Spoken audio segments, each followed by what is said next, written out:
welcome to Storytime with Judy.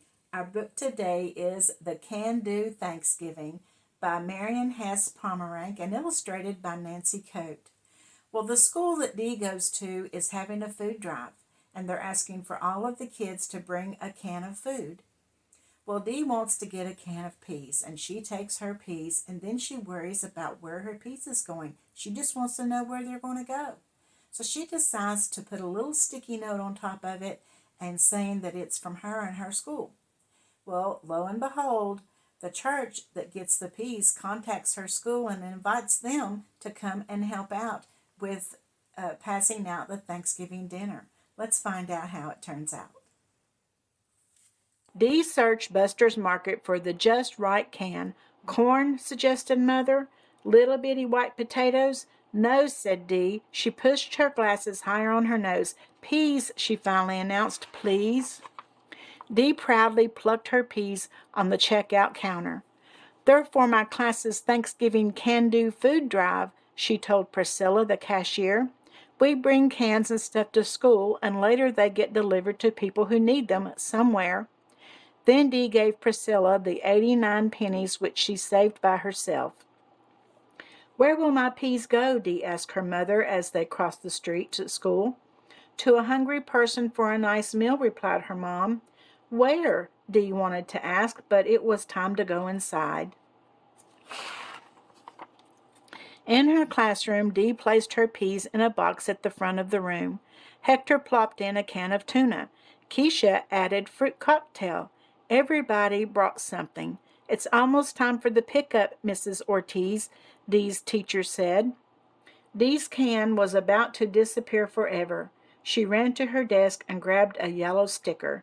Dee's Peas, Oak Street School, she wrote across it. Dee taped the note onto the can and whispered a secret wish. I want to see where my peas go. Hector heard her. He yelled, No way, pea-brain! That evening, Dee and her father made their famous veggie medley. But Dee still had peas on her mind. Where did my can go? She asked her father. Maybe to a food pantry or a soup kitchen, he said. It'll be helpful somewhere. Hector was right. Dee would never know the fate of her peas. But a week later, Mrs. Ortiz had a surprise.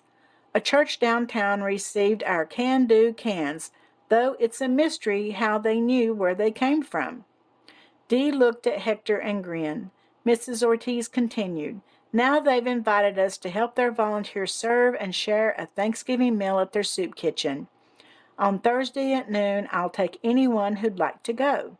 Hector gasped. Maybe Dee wasn't a pea-brain after all.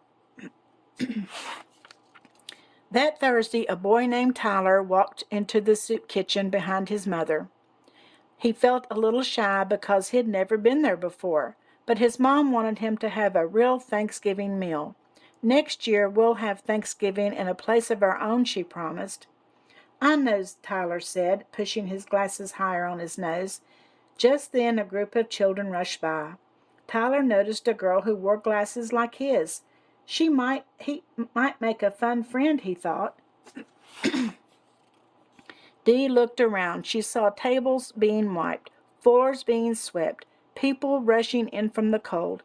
In the kitchen, Dee spotted crisp brown turkeys, a supersized kettle of soup, steaming stuffing, mashed potatoes, cranberry relish, and about 1,000,000 green beans. There was someone stacking rolls, someone filling gravy boats, someone cutting pies into slices, but Dee didn't see a solitary pea. Welcome. We're so glad you're here, said a lady with a tray. I need helpers for serving. Keisha and Hector were her first volunteers. I need table setter-uppers, called a man. Several children shot to his side. And I need a napkin hander-outer, came a familiar voice. It was Priscilla from Buster's Market. She was a volunteer, too.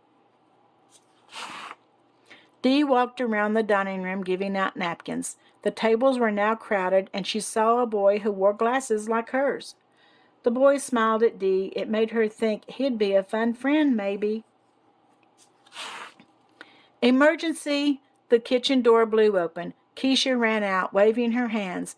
Hector knocked over all the vegetables, she yelled. Kablooey! Dee raced back to help.